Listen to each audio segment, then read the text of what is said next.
right, good morning, good morning, good morning. Before I go out and get about my day today, which I may or may not talk about when I get back, I wanted to say good morning and grown conversation about with my subscribers who are non-religious and atheists, because I have read your comments. Now, obviously, about the subject of hypergamy. Now, obviously, I am not non-religious and I'm not an atheist. I am spiritual, but in the Christian context. I am a Christian. So I'm waiting a little bit out of my depth here because I can't give you the advice that I would give somebody else, but I see you and I want you to live also. Obviously, uh, definitions of life and eternity are going to be different, but I want you to live also. And there are a few practical things that I can pull out for you that I feel like you need to understand without being disrespectful to your position. If you change your mind, you know where to find me. I'm open about what I believe, but we're not going to argue about that today because today I respect what you are. I also to tell you, I know how it is that Black women can get from being born in families that are very religious and leaving. I understand it. Basically, here's how it works. A very prominent white evangelical minister said a few years ago, a woman's greatest spiritual resource is a man. This man's been preaching 50 years. He said it twice for emphasis. A woman's greatest spiritual resource is a man. And I sat back and I looked and I thought, I heard that you were a heretic underneath. My family's listened to you for 20, 30 years. But if what I'm going to believe what you just said, you just demoted God, the Holy Spirit, who indwells the Christian, because we're talking in Christian terms. And also, you just demoted the Bible under some rusty man. Man had been preaching for 50 years. So pretty much openly in the church, the Catholic Church has a pope and cardinals and priests. And the Protestant church has a whole bunch of little little popes who are Protestant pastors. And some bishops in there too. And because some Protestant church are Episcopal, same system. If you remember your history from high school, the only difference between the Anglican Church and the Catholic Church is that Henry VIII wanted to marry Anne Boleyn against the law and decided to become the head of the English Church and change it so he could do that. Divorce his first wife, who had been faithful to him, and then marry Anne Boleyn. And also so the church would have nothing to say when later on he got tired of her and cut off her head.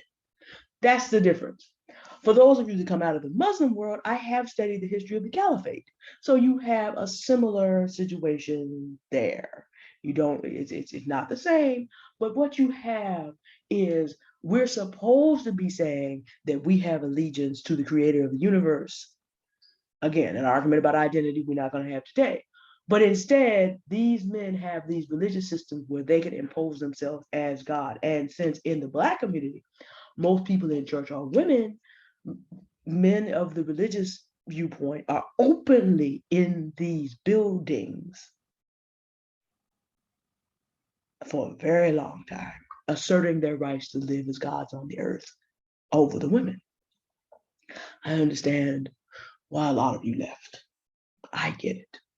Okay.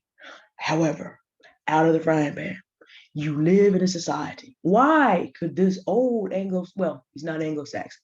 We don't say British Isles because the construction of his name suggests he's not Anglo-Saxon strictly, but he's from that area of the world, could get out and say this and everybody not come looking at him. Because in an Anglo-Saxon based society, which we are, only men had human rights. You read the Constitution without the amendment sometimes. Only land-owning white males had rights. So even though you may not be at the moment relating with God like that, some of you do not even believe he exists anymore, understand that you don't acknowledge a God over you, but when you get with a man, automatically society will put him into that spot. And if he does not acknowledge a higher calling purpose, today people are very open. You don't have to believe in Satan for somebody that you get with to be a functional Satanist. So it's just like you need to understand, because the United States is a very religious society. Perhaps you've noticed it makes your life hard when you walk away from all that and just like walk away. Not you're not going to this church or this mosque, but you're just not doing it, period. You walking by yourself. It makes it hard. People look down on you from all over the place. We are an extremely religious society. Well, because we are a very worshipful society. The thing is, men are in that space. Perhaps you've heard of George Washington and Thomas Jefferson. Got towns, cities, and money, all the way down to the 16th president, Abraham Lincoln. And then General Grant snuck himself onto some bills later on. They kept on finding men to put on there. And in the Roman world and the Greek world, the gods had their, the instrument by which you lived, the money, had the face of the gods on it. So this is a very worshipful society in many ways. So in your case, what do? You're going to have to find a man who's disciplined to something bigger than himself, quite a bit bigger. What you want to look for, and this is true if you happen to be a Christian or a Muslim or a Buddhist or whatever, you want to find a man who has a big circle of accountability partners around him. That's what you're going to have to do. You basically need, put it in Greek or even West African terms, you need a pantheon. In other words, since that slot's going to be assigned, you need a pantheon. You need to marry a man that is in accountability groups. You need to marry men who's around men, and they all need to be, and it can be men and women, but he needs to be ascribed.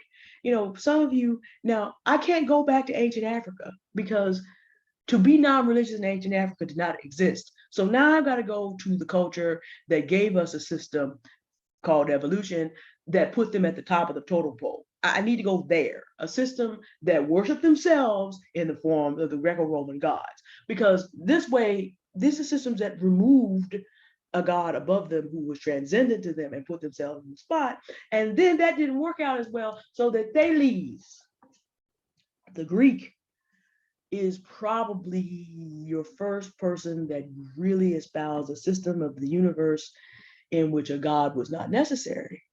Well, we're going to have to go here. You have to look at, okay, the Stoics and the Spartans. Shout out to subscriber KE, who's been with me from the beginning, who brought this to my attention. You're going to need a man of high discipline. A lot of ways that happens in the United States, this could be philosophical. You also might be able to find an extremely disciplined veteran. But then you have to deal with the fact that a man like that is a statist more than anything else. So now you got to really begin looking at secular philosophies. And the problem about a military man is that, is he life affirming? That's a hard thing to do. But there are men in the Peace Corps. There are men in medical service. There's people, and then there's officers. And so officers are a little bit more life affirming because they got to keep their men alive. And this is not dealing with the messed upness of many of these men after the United States has had 20 years of war. The point I'm trying to make to you is you have to be extra careful, because you're living a life where you do not acknowledge a God over you. And this means right now you're living for yourself. But in the society in which you live, the minute you get with a man, he's assigned that spot. And given the way that the men are behaving at this moment, he expects to have that spot. And so there's nobody above him that you can hold him accountable to. As a Christian, I don't necessarily have that problem at the end of the day because there is somebody above him. But even now, you got Christian ministers. I told you what that man said, and he's been listened to in my father's house growing up. This man's voice is in my ears. All those years, I'm 41 years old. So even in the Christian world, we have problems, but I can go back and look at, if I met him in person, be like, sir, I'm going to need you to explain this because my Bible says this right here. I can do that. If you end up with a man like that who is a secular humanist, spring is coming. Excuse me, spring is here. You met up with a secular humanist of that mindset. What are you going to do? What are you going to appeal to? That's just another level of things you need to think about. Also, with this, I talked about a higher purpose. Find a man who is devoted to some good work, but on the opposite side of the pendulum, and how you could still end up right here. When men rely fully on themselves and are successful, it builds pride. Now, I know you don't believe in the devil, but that's the sin of the devil. So what's going to end up happening is, if your man is successful in what he's doing, his pride is like, if he doesn't have a spiritual or philosophical discipline, his pride is going to build to the point that you still get back to fundamentalist Satan, functional Satanist levels here.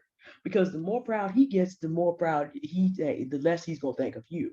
Because you get big, other people get small. That's how that works. Christian men struggle with this too, except that they're going to be reminded, and a real Christian is going to be bothered from the inside on this, that they got to deal with their pride. You deal with a person who's not religious, growing up in the same culture, there's no check. In the United States of America, if the original sin is racism, well, racism is based on largely pride. So if you were going to look at the 7 deadly sins, which one comes first? Pride in the United States. I'm proud to be an American. You all remember the song, but at least I know I'm free. But, for a long time, a lot of Americans would not. So this is what you're going to deal with. Take everything else I said about hypergamy, take everything else about what I said about functional Satanism, and you don't have to believe in Satan, but you would hit those same problems. So if you are non-religious or an atheist, I want you to live still. As I said, when you're done with that journey, come find me. But I respect you where you are. And I respect that you may choose to stay there. I want you to live. Be extra careful in a society that, if there is no God, assigns a man to that place. Be extra careful that the man that you look at, does he have accountability partners? What are his philosophies? What is his discipline background? Because again, if there is no God, some man has to fill that spot in this society. And there's no higher spiritual authority above you, because that's your choice of life. Just understand, he's got to have exceptional ethical character separate from a system of religion.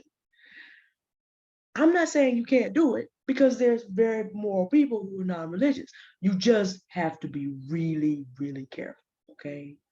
All right, now, as I said, I realize I'm stepping a little bit out of my normal area, because as a Christian, it's hard for me to give advice to someone who's non-religious or atheist. But the situations out here are really serious, and there are things that you can do. You just have to do them in a very religious society that has very little support for you on your journey that you're on right now. A lot of people are functionally atheists. That's a conversation for another day, because they may go to church, but they live like God doesn't exist. So what difference does it make? And the preacher that said that, as a matter of fact, lived like God didn't exist when it came to women. It happens. There are functional atheists out here too. But if this is the journey you're on, please, because men who gave us atheism gave us this because they wanted to step into the role of God in the world themselves. And if you are not sure who this group of people is, I suggest you look up Thales, Alexander, and maybe Joe Biden. Just take a whole line of what these men have done to every man, woman, child, or beast that came beneath them. That's what you're dealing with. And if you're going to go hypergamous, just understand that that's a lot of what you're going to deal with. Please be careful. Just because we don't believe the same thing does not mean I don't care about you. I want you to live. Please be careful. All right. You have a good day now. Goodbye.